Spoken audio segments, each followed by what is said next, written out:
Welcome to Nasdaq TradeTalks. I'm your host, Jill Malandrino, global markets reporter at Nasdaq.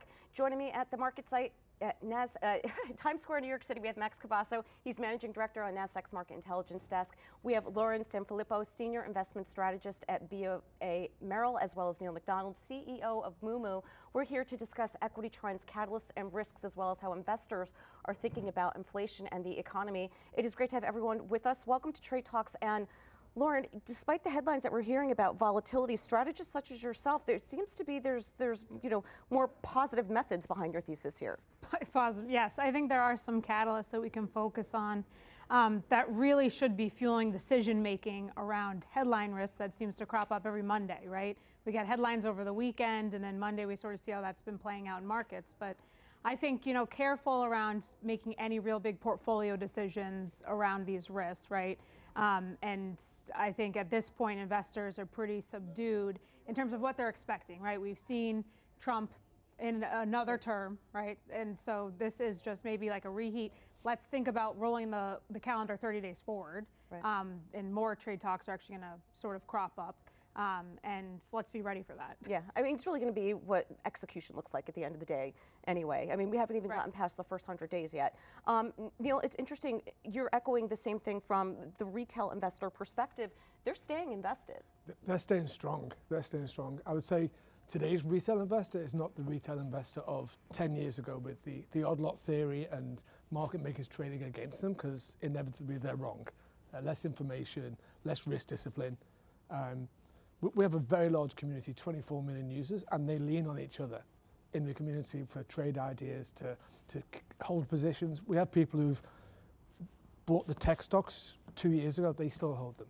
Yeah. They're being smart around selling some calls against them, spending a bit of insurance premium on puts, but generally they're holding their core positions, which I don't think retail has been known for before. Yeah, well, I mean, Max, that's essentially how institutional managers manage their book, right? Yeah, it's I'm interested to see how that changed, if we get a prolonged drawdown. It feels like we haven't had a real pullback, a prolonged one outside of COVID in almost it feels like a decade at this point, where we haven't had that long, protracted, not just flat for the year, but really a 20% correction.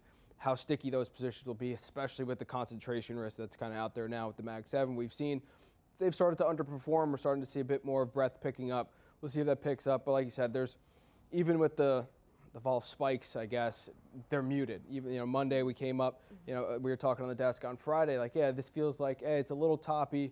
Maybe we'll come in on Sunday. You're more worried about short-term downside, the headline risk for the weekend. But as we saw, it really is. It's short-term. Everything has been short-term, short-term, short-term. Everybody's been buying the dips.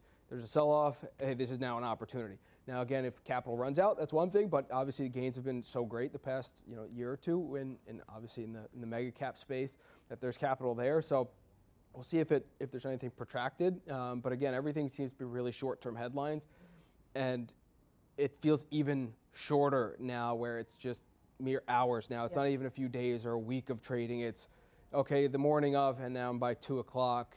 Okay, actually, there's been a change here, back to the bull case. Lauren, it's almost like sentiment. You would take a couple months or perhaps a quarter or full year for some of these theses to play out. But when you think about the concentration in the Mag 7, I think the key here is for that to broaden out. And there are some fundamentals that do look attractive for other areas outside of large cap tech. Yeah, you look at earning estimates for some of the other sectors for this year, and it does look like that broadening just looks a bit encouraged. That's a good thing, because we have seen this concentration, and sort of betting against those valuations to date, though, like even last year, that was sort of a losing proposition, right? So we still believe in, at the core of a portfolio, we're certainly U.S. biased. We like those tech companies. I mean, they have moats. It's just a good setup, good balance sheets. There's a lot of attractive factors about tech. Yeah, and it's more than just what we're seeing with the AI narrative, and it makes you wonder, what if we didn't get that AI narrative in Q4 of 2022, how the market would have performed because of the weighting that some of these names have in the indexes. But there's other areas of tech as well. And in my opinion, cybersecurity, that's one that we're not looking at enough. And the quicker that the technology evolves and data begets data and products beget products, cyber is going to be a big part of that. You have to think about managing your risk at some point. Yeah, I agreed. I mean, to Lauren's point, the moats are still intact, right? The whole thing last Monday, you know, as Nvidia's moats, has it collapsed? The market says no. I mean, it's still on it looks like a decent multiple now. What our clients are doing is that they're still buying things like Nvidia, the Mag 7. Yeah. I think it's, cybersecurity is definitely a point. We don't see big movements in that sector on our platform right now, but I think our clients are not thinking they're going to get the 10, 20x's they got from buying this stuff in 23, but I think the exponential innovation that you're seeing with AI is still a very, very strong story. It feels like it's more of a single stock story. Absolutely, than in overall, market volatility picture. And if you look at the correlation right now, it's at like 35%. So people are stock picking rather than buying the indices and buying the ETFs. Yeah, and Max, to Lauren's point before, it's been a really tough market to bet against, tough to bet against the consumer. You can't even think about short in this kind of environment. Yep. It's tough to, bet against it. It is. We talked about it, it feels like for 2 years now. We always bring up the Russell versus S&P trade. Everybody's kind of waiting for that to start to collapse. Breadth improving, small caps, we're getting the tailwind from rates, and then rates back up. So, and the one thing that's been consistent has been the mega cap tech that's been working. But going back to cyber and even software as a whole, we're starting to see, I feel a bit more of a rotation, more focus on that, especially after DeepSeek. Okay, the moats are still there. We're still seeing the CapEx. Obviously, we had a couple earnings this week that talk about they're still going to have the CapEx, but if it gets commoditized, it's now what's built on top of it. But then again, cyber turns to, okay, where's your data? How is it being protected? We're still very early, and it's wild because now we're in the AI phase, but security, legacy security systems, I think it's like 30% now are in the cloud, where still 70% are on-prem, physical, managing your own servers and protection. That is changing now. We're seeing a lot more spent, some of the cloud native security plays. So we think that there's potential there for that tailwind for this year as a focus, kind of as the spending from the IT departments get focused on kind of revamping their security models. Is there a play there for that cyber world? Because again, the risks aren't going away.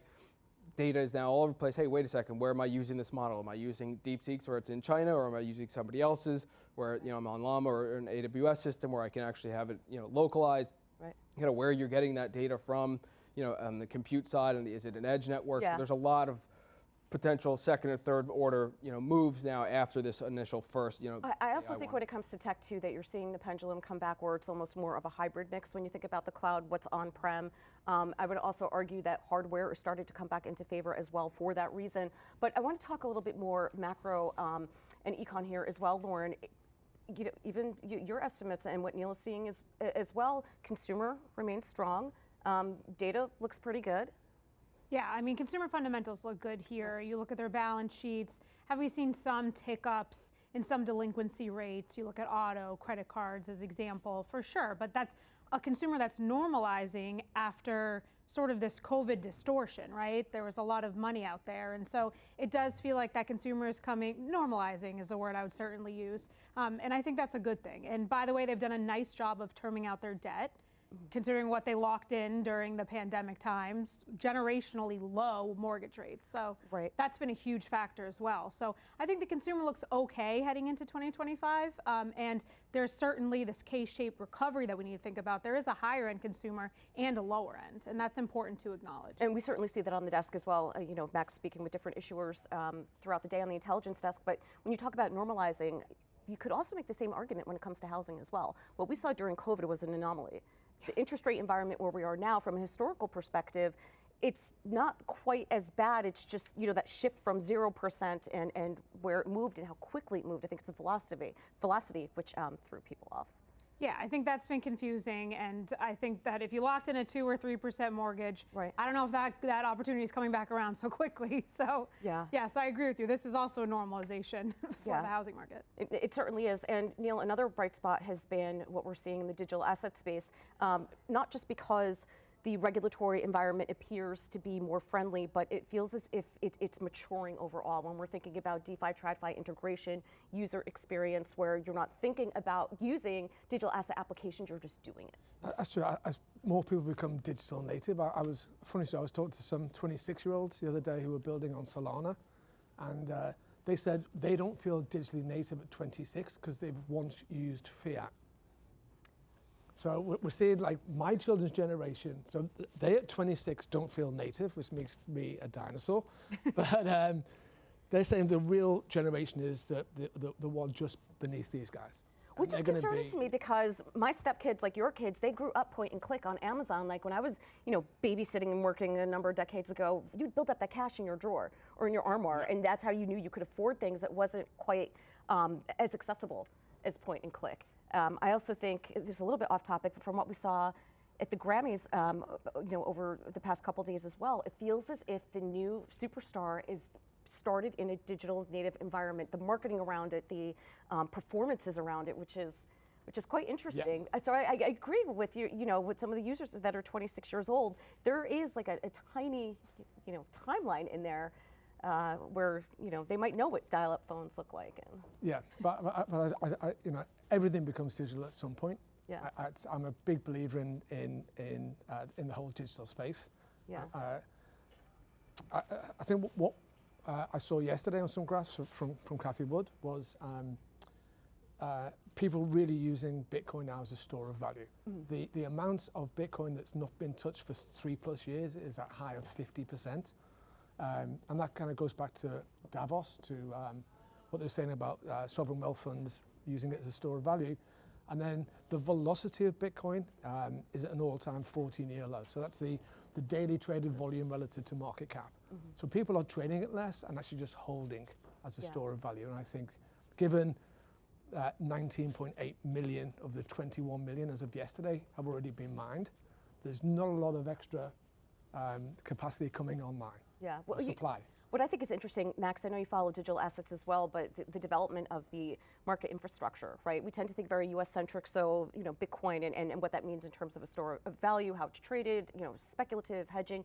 But the fact of the matter is, there's billions of people around the world who leverage digital asset technology to grow micro local economies, alternative forms of capital formation, cross-border payments, and commerce that they never had access to before.